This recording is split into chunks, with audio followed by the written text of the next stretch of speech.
आप सभी का जीरो मैथमेटिक्स क्लासेस में स्वागत है। अभी अपन सी प्रोग्रामिंग को कंटिन्यू करते हुए सी प्रोग्रामिंग में समझते हैं कि लूप क्या होता है। तो पहले अपन समझते हैं कि लूप की रिक्वायरमेंट क्यों पड़ती है अपने को। अब लूप की रिक्वायरमेंट समझने के लिए मतलब कोई भी ऐसा ऑपरेशन जो अपने को रिपीट करना हो, ठीक है, या कोई भी ऐसी सीरीज़ कोई सॉल्व करनी हो। सीरीज़ में जैसे अपन पढ़ते हैं अर्थमेटिक जीपी एपी, तो यहाँ पे एक सीरीज़ लेते हैं अपन 1+2+3+4 n। ये एक सीरीज है, इसका सम निकालना है अपने को n पदों तक, n टर्म्स तक अपने को इसका सम निकालना है। ठीक है, सीरीज होगी, इसका मतलब अपने को सम का ऑपरेशन बार बार करना है। सम का ऑपरेशन बार बार करना है तो अपन को लूप की जरूरत पड़ती है। ठीक है, ये चीज़ हो गई लूप की रिक्वायरमेंट क्यों पड़ती है, जब कोई भी ऑपरेशन अपने को बार बार करना पड़ता है। ठीक है, मैथ इसका एक एग्जांपल है। को मैथ के रूप में, मैथ में अगर देखें तो सम ऑफ द n टर्म्स, ये किसका एग्जांपल हो गया।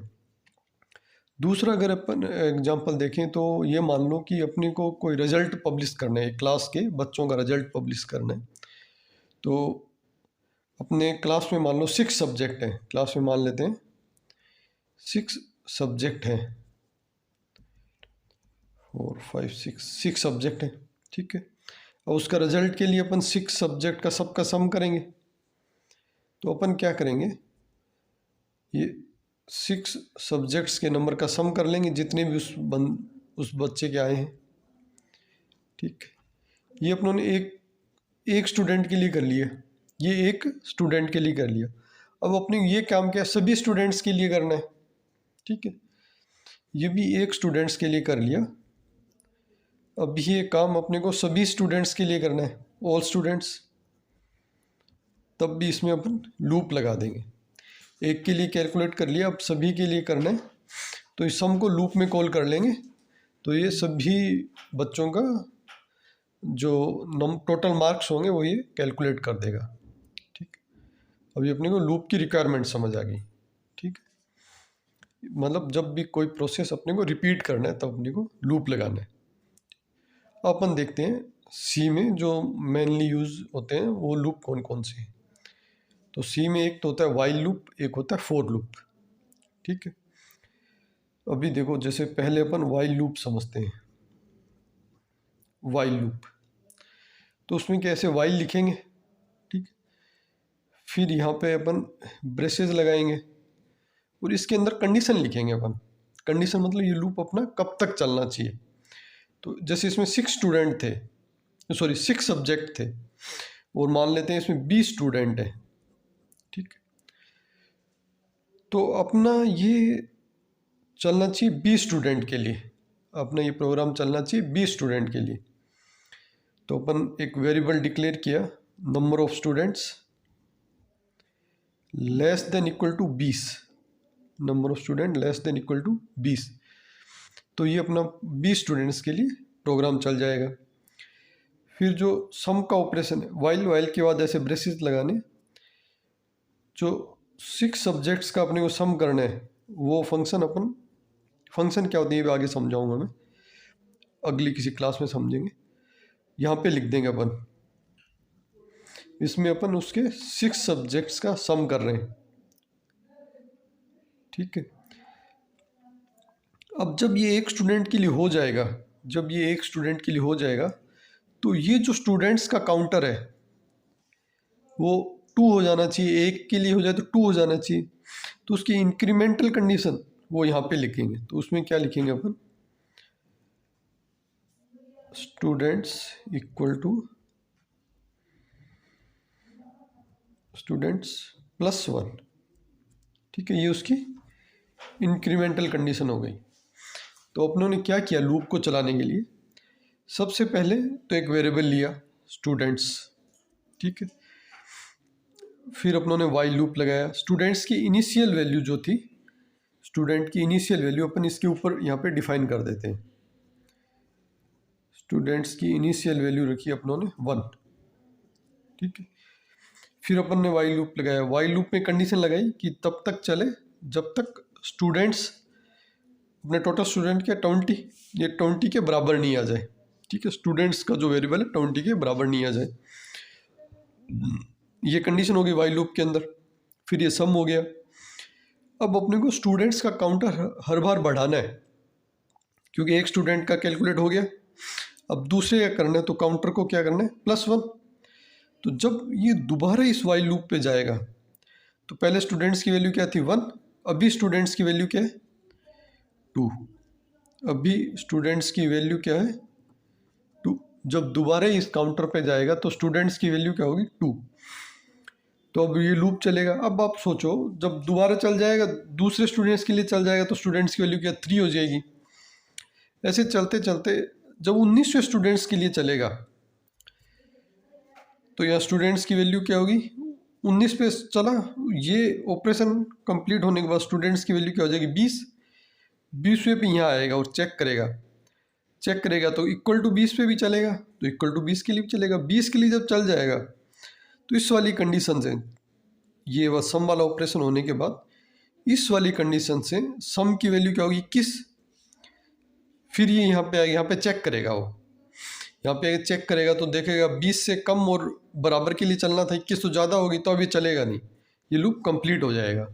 ठीक, तो कोई भी लूप अपन लगाएंगे तो उसमें 3 चीज़ें लगाते हैं अपन। पहली चीज़ इनिशियल कंडीशन, इनिशियल मींस उसकी स्टार्टिंग कहाँ से करनी है, उसकी स्टार्टिंग कहाँ से करनी है। दूसरी, उस लूप को कब तक चलाना है। तीसरी, उस लूप में इंक्रीमेंट कैसे करना है, मतलब 1 का इंक्रीमेंट करना है या 2 का इंक्रीमेंट करना है। ठीक है, उसमें इंक्रीमेंट किस हिसाब से करना है अपने को। यहाँ अपने 1 का इंक्रीमेंट की रिक्वायरमेंट थी तो अपनों ने 1 का इंक्रीमेंट कर लिया। ठीक है, ये वाइल लूप समझ आया। अब जो एक चीज़ और समझा देता हूँ यहाँ पे, जो अपनों ने इंक्रीमेंट वाला ये स्टेप लिखा है, स्टूडेंट्स इक्वल टू स्टूडेंट +1, इसको अपन ऐसे भी लिख सकते हैं, स्टूडेंट्स प्लस प्लस, ये प्लस प्लस लगा दें, इसका मतलब ये इंक्रीमेंट 1।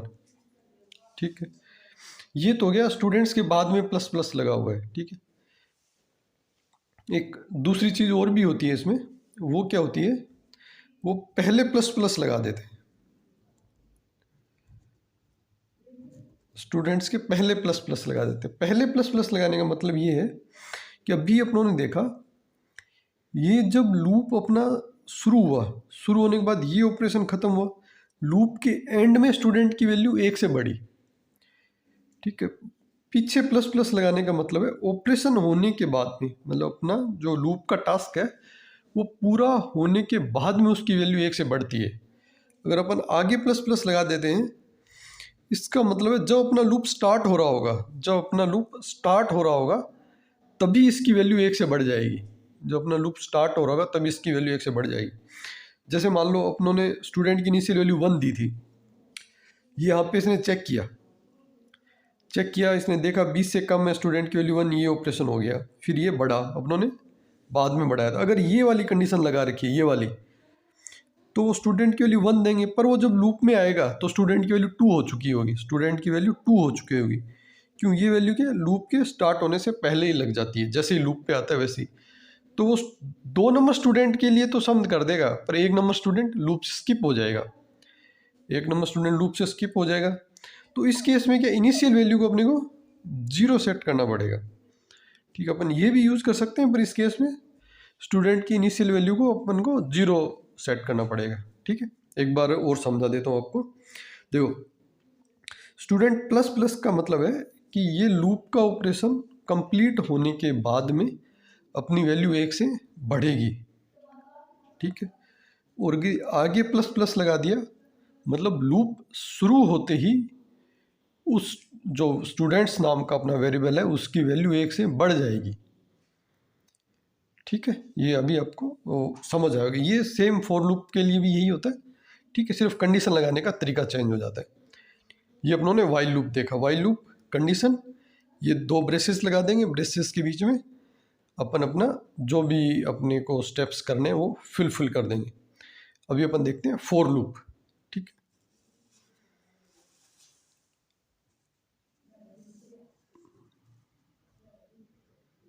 अभी अपन देखते हैं इसमें फॉर लूप। अभी अपन दूसरा लूप देखते हैं, फोर लूप। तो देखो फोर लूप में क्या होता है, जो इनिशियलाइजेशन, कंडीशन और इंक्रीमेंट तीनों काम यहीं पे लिख देते हैं। जैसे वाइल लूप में अपन ने लूप के अंदर आने से पहले स्टूडेंट इक्वल टू 1 लिख दिया था, मतलब वैल्यू को इनिशियलाइज कर दिया था। फोर लूप में यहीं कर देंगे वैल्यू को इनिशियलाइज। तो अपन लिखते हैं यहाँ पे स्टूडेंट्स इक्वल टू 1, ठीक है। ये वाइल लूप में अपन पहले ही कर दिया था, पर फोर लूप में यही इनिशियलाइज करते हैं। फिर अपन कंडीशन लगाएंगे। कंडीशन क्या लगाएंगे, students less than equal to 20, ठीक है। जो कंडीशन अपनों ने वाइल लूप में ये लगा रखी थी, ठीक है, वो कंडीशन यहाँ लग गई। अब तीसरा क्या था, अपनों ने इंक्रीमेंट किया था, वो कंडीशन भी इसमें लूप के स्टार्टिंग में ही लगा देते हैं। तो अपन यहीं लिख देंगे स्टूडेंट्स प्लस प्लस, ठीक है। ये ब्रैकेट यहाँ पे अपना बंद कर देंगे, यहाँ शुरू हुआ था यहाँ बंद कर दिया। फिर जैसे वाइल लूप में ब्रेसेस लगाए थे वैसे यहाँ ब्रेसेस लगाएंगे और ये ब्रेसेस में अपना कंप्लीट हो जाएगा, ठीक है। तो लूप मतलब वाइल लूप लगाओ चाहे फोर लूप लगाओ, दोनों ही सेम है, खाली थोड़ा सा लिखने का तरीका चेंज हुआ। वाइल लूप में इनिशियलाइजेशन पहले करना पड़ा, फिर अपनों ने वाइल लिखा, वाइल में कंडीशन लगाई और लूप के एंड में अपनों ने उसको इंक्रीमेंट का काउंटर लिखा, ठीक है। यहाँ इंक्रीमेंट की जरूरत है, इंक्रीमेंट कर रहे हैं, डिक्रीमेंट की भी जरूरत पड़ सकती है। फिर फोर लूप के साथ क्या करें, फोर लूप में आए, फोर लूप में तीनों चीज़ें एक ही साथ ब्रेसेस में लिख देते हैं। फोर लूप इनिशियलाइजेशन, कंडीशन और उसका इंक्रीमेंट। फोर लूप में यहाँ पे अपन को क्या लिखना है, सिर्फ सम का जो अपनों ने ऊपर फंक्शन बनाया था, एक सब्जेक्ट 6 सब्जेक्ट का सम जो है वो अपन यहाँ पे लिख देंगे, 6 सब्जेक्ट का सम। ये हो गया अपना वाइल लूप और फोर लूप, ठीक है। एक तीसरा लूप होता है do while loop. Do while loop में क्या होता है, एक स्टेप तो अपने को करना ही करना होता है, चाहे कंडीशन सेटिस्फाई हो या नहीं हो, वो सेम ही है, ठीक है। तो अपन ये हो गया वाइल लूप, ये हो गया फोर लूप, ठीक है। ये दोनों लूप आपको अभी समझ आए होंगे, ठीक है। और ये भी समझ आ गया होगा स्टूडेंट प्लस प्लस और प्लस प्लस स्टूडेंट में क्या है, क्या डिफरेंस है, ठीक। तो अभी अपन एक एग्जांपल देख लेते हैं। ये एक एग्जांपल में अपन लूप कैसे लगाते हैं और क्या यूज़ करते हैं। तो ये एक एग्जांपल देखेंगे अपन, उसमें अपन क्या कर रहे हैं, उसमें अपन सम करेंगे nth टर्म का, nth टर्म का सम करेंगे। जो nth टर्म होगी वो बाहर से यूज़र एंटर कर देगा। मान लो अपनों ने एक प्रोग्राम लिख दिया nth टर्म का सम करने का, ठीक है।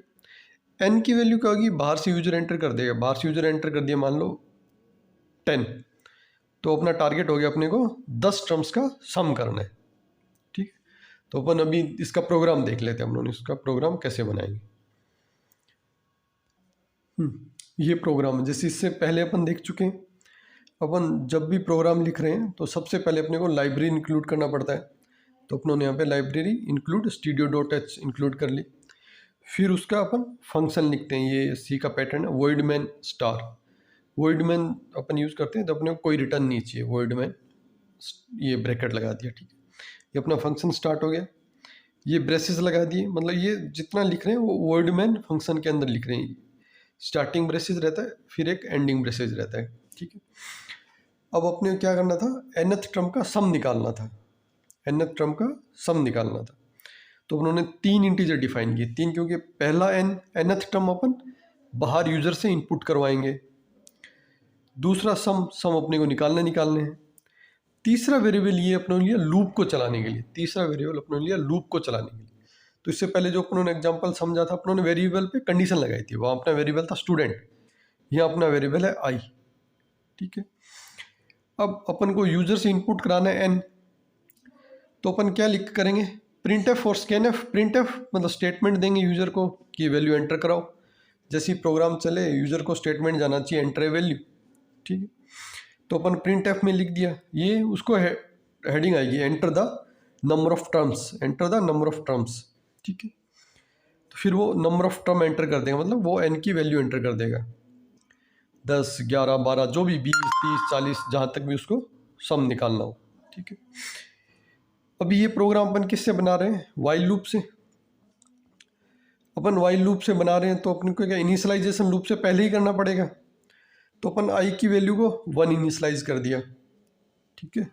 अपना nth टर्म में क्या अपन 1 + 2 + 3 + 4 करेंगे, तो आई की वैल्यू 1 पहले इनिशियलाइज कर दिया अपनों ने। सम की वैल्यू को 0 कर दिया अपनों ने, इनिशियल में अपनी वैल्यू 0 है, ठीक है। आई की वैल्यू 1 से इनिशियलाइज कर दिया। फिर अपन वाइल लूप पे आए। वाइल लूप में अपनों ने क्या कंडीशन लगाया, कंडीशन क्या लगाया टर्म की, आई की value should be less than equal to n, क्योंकि अपने को nth टर्म का सम निकालना है। आई की value should be less than equal to n। फिर अपनों ने क्या किया, सम का फंक्शन लिखा। अपनों सम क्या, sum equal to sum plus 1, sum plus I, ठीक है। तो ये पहले टर्म के लिए क्या, सम की वैल्यू क्या 0, तो यहाँ पे 0 आ जाएगा। आई की वैल्यू क्या है 1, यहाँ पे 1 आ जाएगा, तो 0 + 1 1, ठीक है। तो सम पहली बार सम में क्या आ गया, 1 आ गया, ठीक है। वैसे भी अगर अपन इसका सम करेंगे 1 + 2 + 3 + 4 का, तो पहली बार क्या है 1 ही आएगा।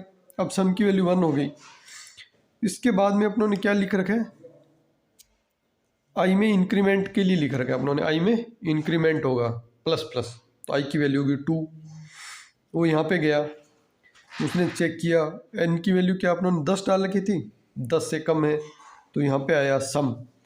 अब इस सम की वैल्यू क्या, अब यहाँ पे आया आई की वैल्यू क्या हो गई थी 2, इससे पहले सम की वैल्यू 1 हो गई थी, यहाँ पे आया तो सम के 1, ठीक है, आई के 2, ये सीरीज बन रही है, तो सम की वैल्यू क्या हो जाएगी 3, सम की वैल्यू क्या हो जाएगी 3 हो जाएगी।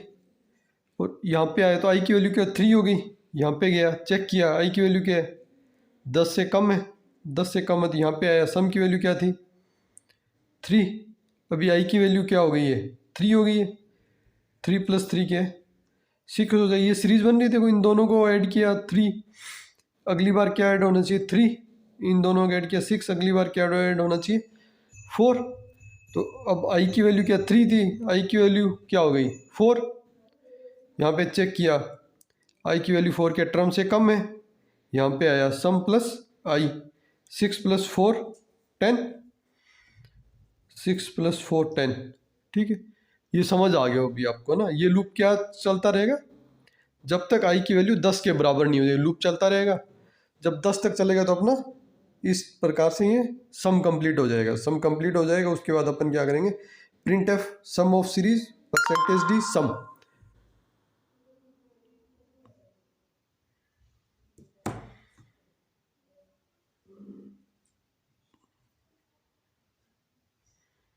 ठीक है, तो ये अपना सम क्या हो जाएगा, प्रिंट हो जाएगा, अपने यूजर को बाहर रिजल्ट के रूप में दिखाई दे जाएगा। ठीक है, ओके।